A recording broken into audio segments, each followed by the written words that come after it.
Hello friends, good morning and welcome back to my channel. অন্য দিনের মতো আজও আমি সকাল সকাল ব্লগটা শুরু করেছি। সকালবেলায় মেয়েটাকে তুলে ড্রেস চেঞ্জ করে দিয়েছি। দেওয়ার পর ও একটু বিছানায় বসে খেলাধুলা করে। এই ওর খেলার জিনিস তো, যত না নিজের জিনিস নিয়ে খেলা করে তত বোতলের মুখ, বাটি, ঘটি এইগুলো নিয়ে বেশি খেলাধুলা করে। এই টকিং ক্যাকটাসটা ওর আবার খুব পছন্দের, এ যত নাচে ও তত নাচে। সেই জন্য ওটাকে নিয়েই ও বেশ কিছুটা টাইম এখন স্পেন্ড করবে। তারপরে ওকে ওর ঠাম্মার কাছে দিয়ে আসবো।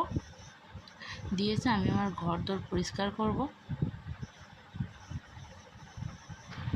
সকালবেলা ও যখন ঘুমায় তখন আমি ঘরের বাইরের কাজগুলো সেরে নিই, মানে ও দালান, রান্নাঘর এইগুলো মুছে, ঝাঁটা দিয়ে মুছে, জল ধরা থাকে, ওর জিনিসপত্রগুলো ফোটানো থাকে, এইগুলো আমি সব কমপ্লিট করে নিই ও যতক্ষণে ঘুমায়। ও যতক্ষণ ঘুমায় মোটামুটি আমি ঘরের মধ্যে, রুমের মধ্যে ঢুকি না, কারণ ওর একটু শব্দতেই ঘুম ভেঙে যায় ম্যাডামের।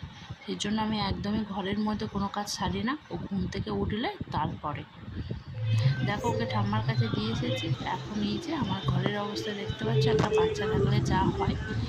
তো এবারে ঘরদোরটা পরিষ্কার করতে হবে। বিছানাপত্র একদম এলোমেলো হয়ে আছে। বিছানাপত্র গুছিয়ে নিয়েছি, নিয়ে এই ওয়াল ক্লথটা আমি সবসময় পেতে রাখি, কারণ কোন সময় এসে ওকে বসাতে হয় সেই সময় পেতে বসাতে খুবই অসুবিধা হয়। এই জামাগুলোর জোর নিয়ে এসেছে, একসঙ্গে এতগুলো জামা নিয়ে এসেছে গরমে পরার জন্য। পুরো একদম 12টা জামা নিয়ে চলে এসেছে। আর এখান থেকে আমি অনলাইন থেকে প্যাম্পার্স অর্ডার করেছিলাম। আমি আবার একেবারে অনেকগুলো একসঙ্গে নিয়ে নিই, ওই খুচখুচ করে একটা একটা প্যাকেট, দুটো চারটে করে এইভাবে কিনি না। আর এইটাকে দেখতে পাচ্ছ, এটা নাকি ওর ম্যাও বেড়াল, ওর জো এনে দিয়েছে কলকাতা থেকে। কলকাতায় গিয়েছিল, সেখান থেকে কিনে এনে দিয়েছে। এটাও ওর খুব পছন্দের। এটাকে নিয়ে বেশ খেলা করে কিন্তু ও। সকালে ঘরদোর গুছিয়ে যাওয়ার পর আমি আর ভিডিওটা কন্টিনিউ করতে পারিনি, কারণ ওকে টিফিন খাওয়াতে হয়, ওর টিফিন রেডি করতে হয়। খাওয়ানোর পর ও মোটামুটি 9টা সাড়ে 9টার মধ্যে আবার ঘুমিয়ে পড়ে। এখন বাজে প্রায় বেলা 10:30 11টা। ও মোটামুটি যদি না কোনো রকমভাবে ডিস্টার্ব হয় তাহলে ও ওই 10:30 11টা পর্যন্ত আমি ঘুমোই। ও ঘুম থেকে উঠলে ওকে আমি একটু জল খাইয়ে দিই প্রথমে, তারপরে ওকে একটু ফল খাওয়াই। আমি কিন্তু ওকে প্রথমটা এই কলা থেকেই স্টার্ট করিয়েছিলাম। আপেল সেদ্ধ বা লেবু রস এরকম কোনো কিছু না, এই কলাকেই, নরম কলাকে হাত দিয়ে ম্যাশ করে ওর গালে দিতাম আর ও খেত। সেই থেকেই এই কলা থেকেই ওকে আমি খাওয়ানো শুরু করেছি। আর ও খুব পছন্দও করে এই কলাটা খেতে। একটা ছেড়ে দুটো দিলেও পছন্দ করে। মাঝে মাঝে হয় ওর জন্য আর আমার জন্য, দুজনের জন্য হয়তো দুটো নিয়ে আসি, বাট ও আমাকে খেতে দেবে না, সেটা ওকে দুটোই দিতে হবে, যার জন্য আমি ওর সঙ্গে আর নিয়ে আসি না। কারণ এখন তো মাত্র 9 মাস বয়স ওর, এই বয়সে দুটো কলা দেওয়াটা ঠিক নয়, একটাই ঠিক আছে। এবার আমি ওকে খাইয়ে ওর ঠাম্মির কাছে দিয়ে আসবো। ওর ঠাম্মি তেল মাখিয়ে দেবে, তারপর ওকে আমি স্নান করিয়ে দিই।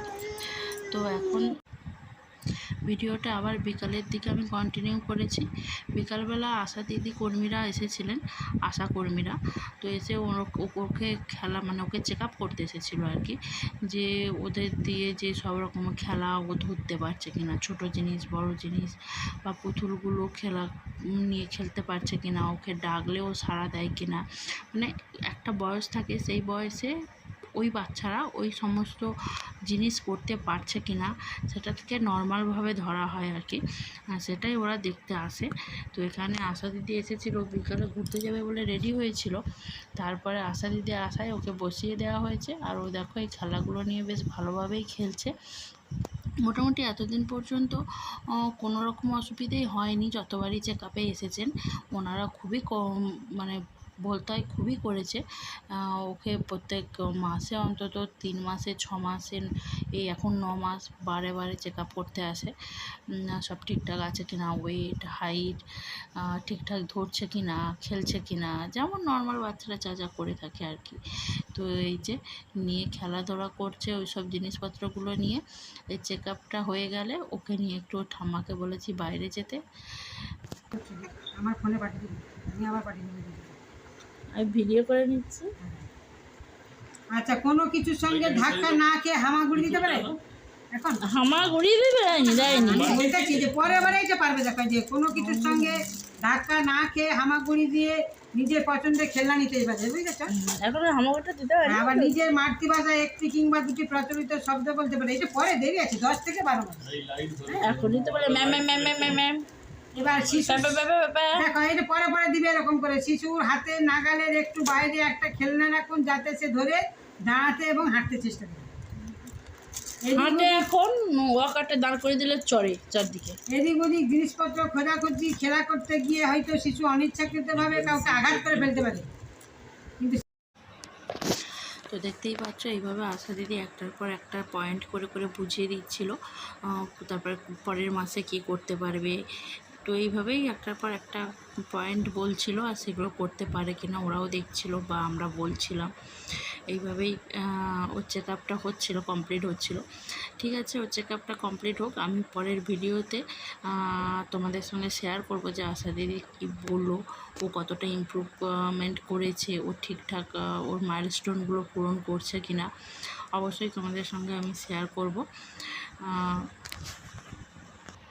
ওর এই চেক আপটা করতে করতে প্রায় অনেকটা সন্ধে হয়ে গেছিলো, ও তো চলে গেছিলো, কিন্তু আমাকে বসিয়ে রেখে সব জিজ্ঞাসা করছিল।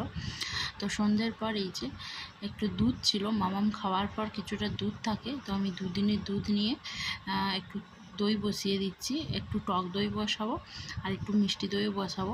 আসলে টক দইটা ওর ঠাম্মি পছন্দ করে না, মিষ্টি দই হলে তবু একটু খায়, কিন্তু টক দই হলে খেতে পছন্দ করে না খুব একটা। আর এমনি যদি দুধ রেখে দিই তো দুধ দিয়ে তো চা বানিয়ে খাবে, যেটা একদমই আনহেলদি বলে আমার মনে হয়। সেই জন্যই আমি ওই দুধ থাকলে দই বসিয়ে দিই, কিছুটা টক দই বসিয়েছি। আর হাঁড়িতে এই যে দেখতে পাচ্ছ একটু বেশি পরিমাণে চিনি দিয়ে দুধটাকে ভালোভাবে ফুটিয়ে নিচ্ছি। এই যে ফেনা যতক্ষণ না ভালোভাবে এই যে হচ্ছে ততক্ষণ ফেটিয়েছি। এবার এটাকে আমি দুটো ছোট ছোট বাটিতে মিষ্টি দই বসিয়ে দেবো ঠাম্মির জন্যে। কাল আবার ওর মামাই মানে ওর মামার বাড়ি যাব আমরা, আমি আর ও, সেই জন্য এগুলো বসিয়ে দিয়ে আমি রেখে যাব, ফ্রিজে রেখে যাব। ওনারা বাড়িতে থাকবে তো সেটা খাবেন ওনারা পরে। এখানে যে দুটো কাঁচের বাটি নিয়েছি, এই বাটিতেই একটু একটু করে টক দইয়ের দম্বুল ছিল, সেই টক দইয়ের দম্বুল একটু একটু করে দেব, দেওয়ার পর মিষ্টি দইটা বসিয়ে দেব। মাম্মাম সন্ধ্যের দিকে একদম কারো কাছে থাকতে চায় না, কান্নাকাটি শুরু করেছে। এবার ওকে নিতে হবে। এবার এটাকে বন্ধ করে একটু ঠান্ডা করে বাটির মধ্যে ঢেলে দেব। ভিডিওটা আর কন্টিনিউ করতে পারলাম না আমি, দেখা হবে অন্য কোনো ভিডিওতে। শুভরাত্রি, ভালো থাকবেন সবাই, এই গরমে সুস্থ থাকবেন।